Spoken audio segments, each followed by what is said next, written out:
Hello, folks. Welcome to this podcast. This is the Power of People podcast, POPP. I am Mark Erlenwein, broadcasting live from Staten Island, New York, joined by my co-host, Bob Wolf on the other island, Long Island. So thank you for joining us for this pilot episode of the Power of People podcast. Bob Wolf and I are coming here today to talk about a passion project that's played a big role in what brought us together and this friendship that started way back in 2014. And it's a topic, and Bob, I guess, we every time we talk about this, there's certain words we kind of skate around because while we know it's a word that's used to describe these skills, it's something that we feel it's not the proper way of describing it. And just going back a little bit, so I am a high school principal in Staten Island, New York, working for the Department of Education.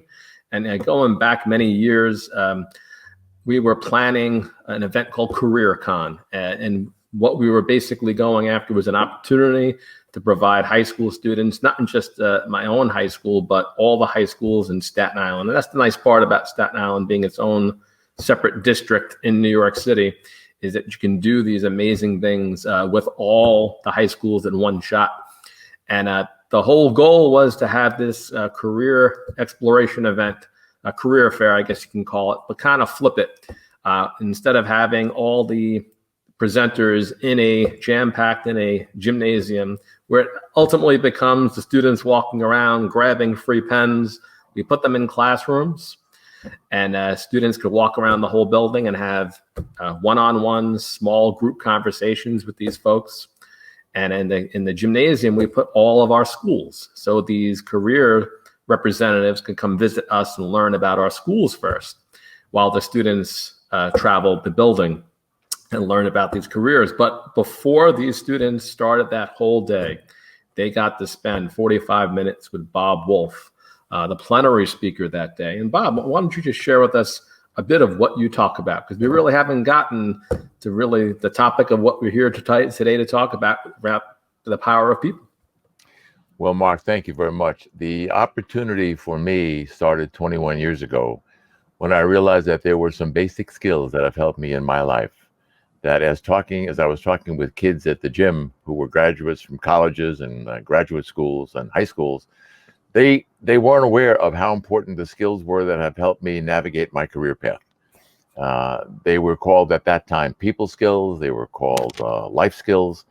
And I decided that they were two general terms. The term of a general people skill, what is that?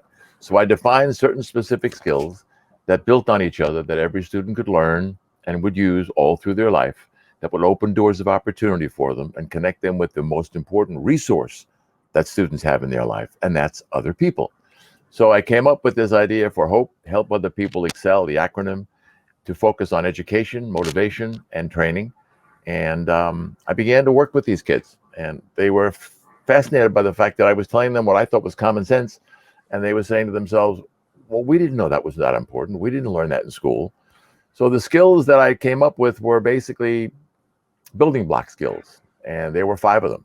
They started off with first impression skills and how many ways you make a first impression, interpersonal skills, those skills that connect you with people through your actions and your body language and your energy level, and then communication skills and how many ways there were to communicate and how listening played a big role in communication. Then the 4th skill was presentation skills. What do you do with these first 3 skills? How do you make them activate your life and make your life come to life when you're sitting with someone at an interview? And then the last skill was, why are you using the first 4 in the first place? That's because you're selling yourself, and we don't teach selling anywhere. So I got involved. I love working with kids. I was a coach when I was younger in youth sports, and I found out that when I was speaking with graduates in high school and colleges and graduate schools, they were accepting my content. They bought what I was saying because it was common sense. So I've been doing that now for 21 years, and I've actually I've enjoyed what I'm doing now, helping them more than I did when I was helping to build a business, helping someone grow their business or start a business. And kids have become my life's work. That's really great, Bob. And funny enough, I mean, the word got out about all the wonderful things that you were doing with kids. And when we were planning this event for CareerCon, and we wanted a special and unique opportunity for students to learn from somebody who understands how important these skills are. My colleague down the block, literally in New Dorp, in Staten Island, New York, reached out to me and told me about you. So one of my colleague principals is sharing the types of presentations that you do, and they invited us down to their school to see you in action, and it became quite evident that this is exactly what we needed to provide our students with in terms of a starting point. Because during that day, we were going to give these students the opportunity to walk around the entire building and meet new people. So I loved, and we all loved, how you spent that 45 minutes with them, reminding them how to properly do that. And to your point, your surprise in this lifelong journey over the past 21 years, as I've spent the past 23 years in the high school that I went to, right, and grew up in, and understanding too. And I find that the crossroads that brought us together is an interesting timing, because my frustration and concern was growing with, as digital became more of the prominent way of which we do business, no matter whether you're in school or what job, socially, professionally, digital was really taking over our lives, namely these little things. And just seeing the negative impact on students' interpersonal skills, it became more and more clearly evident that while we were teaching them, and I'm fortunate and blessed to work in a really great school that succeeds, students truly gifted and talented, faculty and staff gifted and talented, but these soft skills that are really the hardest skills to learn were lacking. And not to say that some students didn't have them, they did, but the gap that existed from one student to the next, and just the idea that these weren't skills that weren't being practiced at home. So that's basically where our journey began, with students getting the opportunity to meet you. And then soon after CareerCon, you and I just kept on talking and exploring how else we can bring you in front of students. And if you want to talk a little bit about that, Bob, I think there's a really important statistic that's been around, right, for 100 years that really speaks to the fact that there's no mystery as to which of these skills is the more important. The technical skills that we're teaching in schools versus the social, emotional / soft skills that we've been talking about so often. Well, it's an interesting transition, Mark, because one of the things I realized a long time ago, when you work with students, younger people, your information has to be simple and it has to be specific. So when we got involved and at that CareerCon, I wanted students to know basically that there are 4 primary resources that they have available to them in their life. We all do. These 4 resources are available to all human beings. The first one is academic resources, and that's the ones that are learned in school. They're learned in a classroom, they're learned in high school, graduate school. So academic is a huge resource. The second one is technology resources today, and that's the resource that's growing exponentially, leaps and bounds. More technology is being brought into schools. The kids are using it more outside of school, at home, with their friends. And technology resource is a powerful resource. It's one of many. The third one is experiences. And the experiences that we've had and will have as people, they help mold who we are as a human being and how we engage and interact with other people. And there's that word, people. That's the 4th resource. The most powerful resource that we have available to us is people. People open doors of opportunity. People walk us through opportunities in terms of new responsibilities and challenges. People interview us. And the thing that I couldn't understand when I started this program was why schools weren't teaching these so-called soft skills. So I looked up the term soft on Google, and I realized that the word soft should not be applied to skills that are absolutely hardcore, human interaction, knowledge, applied skills. Soft means like a feather, like a bird, easily pushed aside, like a pillow. Well, these skills cannot and should not ever be pushed aside, because they're the skills that businesses are looking for in graduates and applicants and interns every single day.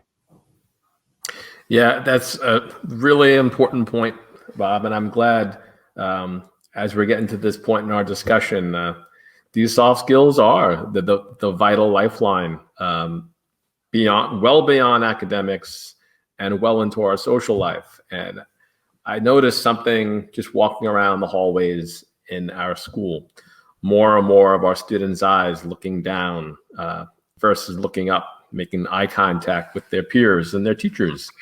So I actually started putting signage on the floor, projecting upcoming events on the floor, because that's where students were looking, until we can kind of correct that and get them looking at one another and acknowledging one another. And when we're talking about soft skills, you talk very, very much in deep about interpersonal skills.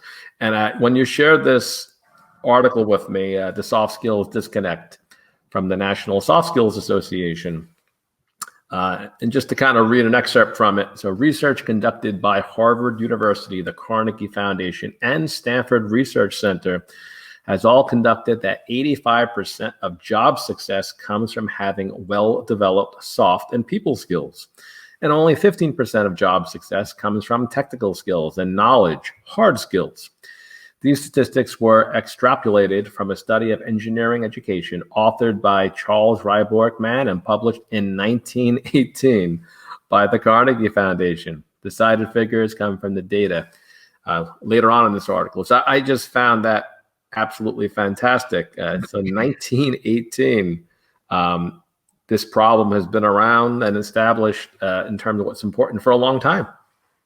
Well, it's what I find frustrating. I'm a businessman. I've helped start companies, grow companies, build businesses, invented and patented a product. I have firsthand experience with understanding that the power of people comes from your ability to meet them, earn support from them, and work effectively with them. All kinds of people. And as I try to explain to students, they're not being taught some of these common sense skills in school for numerous reasons, and we don't have to get into them now. But I began asking educators when I did professional development presentations, can you teach common sense? And the answer I got always was absolutely not. You can't. And I thought, well, wait a minute. So I Googled it. Can you teach common sense? And someone said, well, the common sense, you know it. You learned it. And I said, wait a minute. If you use that word learn, applied to anything, it means it was taught some way or another way. So the skills that are called soft skills are not soft. Schools are not teaching them for numerous reasons, mostly because they can't be tested for. And then I'm told that a lot of schools feel that the kids should be learning these skills at home, which is in many cases where we should be learning certain skills, how we interact and relate to people, but we don't always get that at home. Not everybody has the good fortune to have parents or guardians who can teach them these skills. So I thought, why don't the schools teach them? Well, there's no time. We can't test for them. Colleges don't need them to become applied, don't need them to be admitted. So I thought, I want to try to fill a growing skills gap that exists in education by simply sharing the common sense, human interaction, knowledge applied skills that helped me in my life. And I thought, who's going to be interested in that? Well, ironically, a lot of people, especially the students and their parents and the educators like yourself and many teachers who've heard me speak over the last 21 years, they said, Bob, we should have learned these skills in middle school and in high school. So I'm doing something I know that's needed and necessary and will benefit every single student out there, because every student can learn and apply these skills regardless of their grades, their test scores, their social, their economic background. That's just a fact. I'm not teaching rocket science, but I'm teaching the skills that are door opener, life development skills that every student will use all through their life. It's a really amazing point, Bob. You talk, so when I originally met you, you are the founder of the HOPE skills, and HOPE is an acronym. I'll let you talk about that for a moment, because you are the king of acronyms, and I hope as this series progresses, we'll explore those acronyms more in depth. But what does HOPE stand for? Well, when I decided after helping these young people that working out with me in the gym that I could help them, I sat around one day and I thought, that word hope is out there all the time. Everybody hopes to become better. They hope that it will be a nicer day tomorrow. They hope they'll make more money. So I decided that I would come up with an acronym for the word hope: help other people excel. And I thought, what if I could get a trademark on that for education, training, and motivation? So I contacted a trademark attorney that I knew, and I said to him, would you just do me a favor and research whether that word hope is possibly trademarkable for education, training, and motivation? Never expecting it to happen. He came back to me in about a month and he said, Bob, it's available. I said, what? I said, I can have the word trademarked for hope, meaning help other people excel, for training, education, and motivation. He said, absolutely. And that is the real genesis of why I began to work with kids. I thought, if I can take hope, which in the dictionary is a passive word, wanting, waiting, and wishing for something to happen. If I can take that word hope and make it an active word, with which you do something which will make what you hope happen actually happen through the one facility, the one conduit, people that we all have as a resource, I've got a wonderful opportunity to earn a living and do something I enjoy doing by simply sharing what's helped me in my life. So that was the beginning of where Hope Help Other People Excel and all this whole program evolved. Yeah, that's really fascinating. And what's interesting is bringing us back to this article. While this was published in 1918, where there's this huge disconnect between the teaching of technical skills and soft skills, this article has another interesting tidbit of information. Now, that this is a statistic that goes back to 2010, but I think it's relevant in thinking in this day and age. When we talk about helping other people excel, that's what our school system is set up to do. Right. And right now, there's such a strong emphasis on STEAM, coding, all these other technical skills that students need to know in order to be successful in the job industry, in the workforce. And here we have another study by the American Society for Training and Development, the State of the Industry Report, stating that United States employers spent $171.5 billion on employee learning and development in 2010, and only 27.6% of that went to soft skill training. So I think whether you're looking at what's going on in the schools and in the workforce, there's a huge disconnect in terms of what's the most important thing. And I think many of us, especially the two of us, continue to have this moment of clarity where what's wrong and what's not working in our children's lives academically, and then many years later when they're trying to enter the workforce, and those first initial opportunities are a little bit more difficult to get. And in our conversations over the years, you've made me think many times about all the jobs I had. And it's interesting, how many jobs does one have over the course of a lifetime is an interesting place where our conversation can go next. Well, what I did was I began telling students early on in the presentations that I made, starting off in high schools, that I've had 13 jobs in my career. And they would look at me. One student actually, I think it was in your school, raised his hand and said, Bob, you've had 13 jobs and you think you're successful? And I thought to myself, wow, these kids don't understand that, yes, I've had 13 jobs, but I learned something in every one. I grew from every one. I had new responsibilities in every job. So I did some research, and I realized that according to the Bureau of Labor Statistics, the average student today will have 12 to 15 jobs during their career. And then I realized something else. Students don't know what a career is. So I looked up the word. So in addition to developing a lot of different acronyms to make the content of my presentation easily memorable, I began to look up certain words and define them. There's 3 words I define in every presentation: skill, business, and career. And career, they need to know, is simply one's progress through life or in a particular vocation. And they don't know what vocation means, so I define that.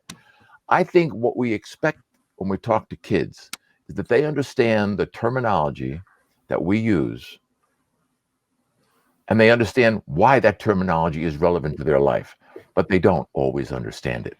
So the acronym KISS used to mean keep it simple, stupid, if you remember, Mark, many Yes. years ago. And I don't like the term stupid applied, especially to young people. It's wrong. It's rude. It's disrespectful. So I keep the acronym KISS to mean keep information simple and specific. So by defining those terms, career and business and skill, students understand why they're learning the skills I'm teaching. What's the benefit? Why would you learn anything in school that when you didn't understand where you're going to apply it? And the fact is, you will apply the skills that I'm talking about every single day of your life. Yeah, so you actually inspired me to go down memory lane, so to say, and just map out, for those of you who are watching the video version of this program, those of you who are listening, I'll just kind of spell it out. So the Bureau of Labor Statistics states that we will have an average of 12 jobs from the ages of 18 to 48. So I am teetering on and getting closer to 47. So 48 is right around the corner for me. So I counted it all up, and I kind of charted it by what jobs I was doing back in all the different levels of schooling that I went through in my life, to see how aligned is this idea. And I came up with 15, Bob. So starting back in middle school, I was a paper boy back in 1986. Then I worked as a Pathmark cashier in 1987. In high school, I worked for Burger King in 1990. I was a camp counselor in 1991, a restaurant server in 1992. And then in college, I worked at Pretzel Time as a cook in 93, catering hall server in 94, a physical therapy office aide in 95. 96, I started my first business, Human Factors Corp co-owner, which is a consulting business. 1998, to 2005, a physical therapy adjunct instructor at the College of Staten Island. 96 to 2004, I was a private chemistry Russian tutor. I started teaching in 1997, communications adjunct professor in 2005. This is exhausting. Assistant principal 2005, and then a principal in 2013. So this is a long journey, but I think the thing that stood out to me the most in reflecting on this was what brought us to this podcast in the first case, the power of people. Little did I know that going all the way back to job number 3 in 1990, being a Burger King cook, that my boss back then, her name was Melanie, my boss, and she was fantastic. She always treated me very, very well. I worked there throughout, my final 2 years in high school. And then when I went off to college, she told me, open door. Whenever you're going to be home on the weekends visiting, you want to work, I'll put you on the shift. And she always did that. I had a great, and she wasn't that much older than me at the time, but she certainly was just masterful at running that particular franchise in Staten Island. And funny enough, her now husband, her then boyfriend, that's where she met her husband. They have one kid now. So this is going back, many years. This is, well over, 25 years. So here I am, the principal of my school, and we had this opportunity to create a healthy after school called Lifestyles Cafe. And the Lifestyles part of the title comes from this organization that we were partnering with that serves in the adult community. So this is a company that provides adult clientele with fulfillment jobs and special needs adults. And they had this incredible program there that has a restaurant on site where they cook the food, they serve it. So we came up with this idea where they could bring that operation to our building once or twice a week. And we took over the old teacher's cafeteria, which wasn't being used. And I needed somebody who had special education background and knew something about running a restaurant. Just as a fluke, on social media, on Facebook, I get this message from Melanie, who I haven't spoken to. since probably the early 90s, my boss from Burger King, she's looking to get into the field of education. So having had all these great experiences with her back then, and having these really fond memories and just gratitude for how well she treated me, I took that as an opportunity to pay it back and bring her on. So that's exactly what I did. We were able to hire her as a substitute teacher, and she helped run this program, this after school, the Tech Life Cafe is what we ultimately wound up calling it. And she was integral in having that knowledge, that talent, that understanding, that know-how of making this happen in our building. And that's when it really started to occur to me is, wow, I mean, here's somebody who's been out of my life since 1992. And here I am as a principal. And about 2016 is when we crossed paths again. And, flash forward to the present now, that arrangement lasted for about a year. And the goal was to give her some experience so she can get a full-time job in the Department of Ed, which she did. She wound up landing a special education job in Chinatown in Manhattan. And then ultimately, a year later, she was able to transfer to a middle school on Staten Island. So it just boggles my mind, but it never surprises me when these lifelong connections come back, and the connections that we make with people. And I think you talk about this pretty often. Three things can happen with people, right? They can help, they can hinder, they can hurt. And in this particular case, the mutual help that one another gave each other over this long period of time ultimately paid off. And I can look back on all these different jobs and different people who have come back into my life many, many years later. And it just makes you wonder and reflect on how you treated them back then, how that pays off in dividends all these years later. Right, Bob? Well, those stories of your jobs remind me of a statement that I created years ago. Again, when I work with students, I want to be able to connect with them as a human being. And the statement that I use is, you can't know enough good people in this world, and you never know who they are and when you're going to meet them.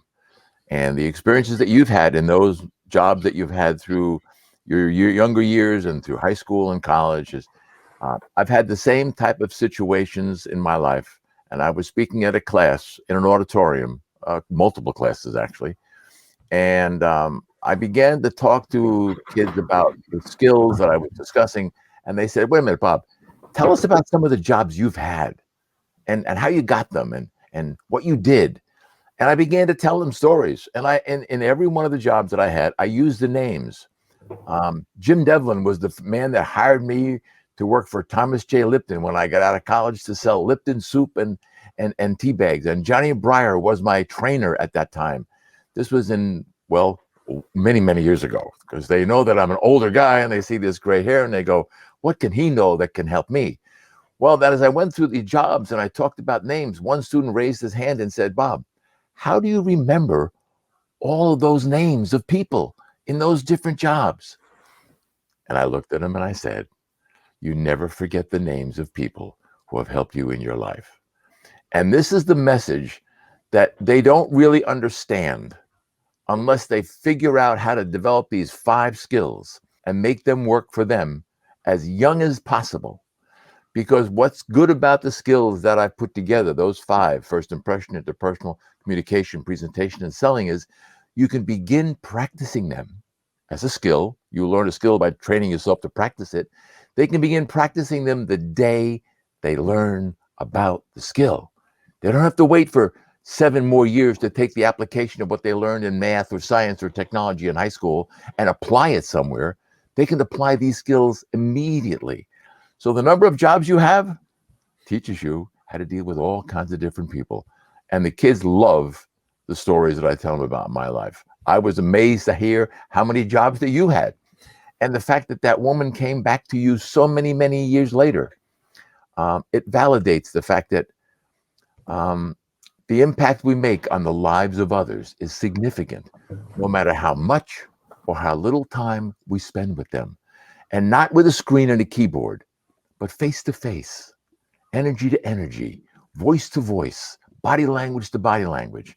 So the good news is, Mark, from my perspective, and I know from yours, the kids take this content to heart and they understand the value of it. And they're frustrated that they're not being taught in school. But they're trying to now bring up SEL, social emotional learning programs. But I also learned when I started that kids today, going back even 21 years ago, are anxious, stressed, depressed, and more than ever, because they're spending so little time with other human beings. They're immersed in the technology world of reading something on a screen about themselves that they don't even know the person who wrote it. So the power of people is the most important resource. And we need to let kids know this at a very young age. Yeah, and I credit you, Bob, and thank you all the time for being such an inspiration for, change in our building, in our own school building. You helped create, the impetus for, this is something that we have to develop into a course that students can have early on in their high school career. So we ultimately wound up creating this course called Intro. So kind of calling out the elephant in the room that was a great contributor to this problem, technology, right? Many a time in the 9th grade in our school, there's an intro to technology class that students take. So now students take an intro to talknology, giving students an opportunity to learn these soft skills that you're talking about and practice them on a regular basis. And so I think that's, as we begin this journey together, this next journey, right? This chapter of our journey, one of the things that we need to break down is, what are all these skills and how are the different ways that we can practice them? Because it's one thing to say, okay, well, we do this in the classrooms all the time. Well, as a chemistry teacher, I taught chemistry. I invoked the social, emotional, and the theatrical part of getting to know one another by creating these moments, whether they be planned or incidental or spontaneous, is a way of modeling and practicing for sure. But for intentionally teaching these skills, I felt that we needed to do something as soon as we get these students in our building. So that introduction to talknology class became the venue and the place once a week that our 9th graders were going to learn another aspect, whether it be at the time. Now at this time, we're not doing a whole lot of handshaking, but that was one of the skills that we taught, how to shake a hand, how to make eye contact with the person you're shaking hand with, how to start a conversation. What are conversation starters? What are icebreakers? So I really credit you with being the person that really got it to click for us and start thinking about, well, how else can we do this on a more regular basis? While bringing you into our buildings and just creating that spark and that, you, to your credit, you made such an impact with our kids. They invited you back, didn't they? Well, I think for a special occasion. In my life with the jobs I've had, feedback that we get from people that we meet, as you met through your numerous part-time jobs when you were in school, and as I met in my jobs that I've had in my life, the feedback is the most important thing. And when I started to do this 21 years ago, I realized that I needed to know whether I was making any sense to these kids. Was what I was saying logical? Did they buy it? Did they accept this older guy standing in front of them? So what I began to do is I began to ask for written feedback from every student after every presentation I gave. And I said, don't put your name on that feedback. I want you to be honest with me. Is the information I'm giving you useful? Is it a waste of your time? Is it beneficial? Do you think it makes sense? And I've got thousands of handwritten comment forms, thousands. I've got emails, I've got texts. And overwhelmingly, these kids are saying, wow, I didn't know that was that important. or wow, I didn't know that. Even from a graduate class, college students in graduate school said, I didn't know selling was that important. I've had students say to me, Bob, excuse me, and I like this feedback, all of it. They've said to me, Bob, we know those skills. We know they're important. We know them. I said, wait a minute, but do you do them? Knowing something is one thing. Right. Applying it is another.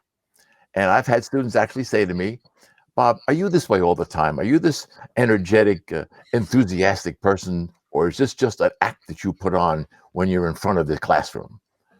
And I say, well, I'll tell you what, I can do that here in Long Island because I speak to a lot of schools on Long Island. I said, if you see me in a pizza parlor or at a bagel shop and you say hello to me, and I don't recognize you and say hello back, you'll never believe me when I stand in front of you. So yes, this is who I am. And you need to be the same person every day and treat everyone the same way, whether it's a secretary, a receptionist, the guy behind the counter when you buy your pizza, the person that you get your coffee and your bagels from in the morning. You need to learn. And one of the acronyms that I first started that you got a kick out of and your kids got a kick out of it, but so do parents and teachers, is SMILE. And SMILE means simply makes individuals less edgy. So when we're talking to people, and I do smile, and I've had kids say, Bob, what are you smiling for? I said, because I'm happy to be here. And wouldn't it be much better if you saw me smiling than saying, pay attention to me. I'm Bob Wolf. I know what I'm talking about, and I'm going to help you for the rest of your life. Would you rather listen to that person or the person that has Exactly. an attitude, a positive smile on their face? So all the things that you've talked about, there's so much information we can share with people, and they need it desperately because the business world is looking for them as applicants and interns and hires. So the opportunity to engage with you, Mark, in this first ever Power of People podcast, we can make it into a series that can benefit so many young people and make them feel positive about their future. Let them see the future as one of optimism and opportunity, and the fact that they have to have the confidence to learn how to meet and earn support from people are the two pieces of fuel that will get them to where they want to go. Exactly, Bob. And that's the hope, right? Not to be punny, but that is the hope. That is the intention as we are bringing this to a close for the very first episode. And I thought it was important to give people that information on how they can get in touch with you, Bob, the founder of Hope Skills. You do have a website, www.hopeskills.com, and I'll let you do the rest of the shameless plug, Bob. Well, it's not as much a shameless plug as it is for me, the fact that I'm absolutely trying to help kids. And I want parents to understand that if their children are not prepared to meet and earn support from and work with people in life, it doesn't matter. I learned a long time ago, and I'll leave you with this as a parent. If MIT, Massachusetts Institute of Technology, one of the bastions of very brilliant young minds, if they have a program, and they do, you can look it up. It's called Charm School, Social Graces Tutorial. And what do they teach there? They teach 4 exactly named of the 5 skills that I do. The only one they leave out is they leave out the word selling skills. And I don't understand that, because when you take all the first 4 skills and you put them together, what are you doing when you're interviewing? You're selling yourself. You're selling yourself for a new responsibility, a new job, a new opportunity. So I'm proud to say that I'm trying to help people think about their future in a more positive way, because there's a lot of concerned kids out there today that don't see optimism and opportunity in their life. And they can get it when other people help them get it by the way they're treating them. Couldn't have said it any better than that, Bob. So I want to, as we come to a close, I want to thank our audience who are actually listening and watching this for doing so. And we hope to have more episodes focusing on POPP, the Power of People podcast, and more from myself and Bob Wolf coming soon. Thank you for tuning in, folks. Thank you very much for your time. We appreciate it. And thank you, Mark. Thank you, Bob. Always a pleasure. Great way to start today. Wonderful.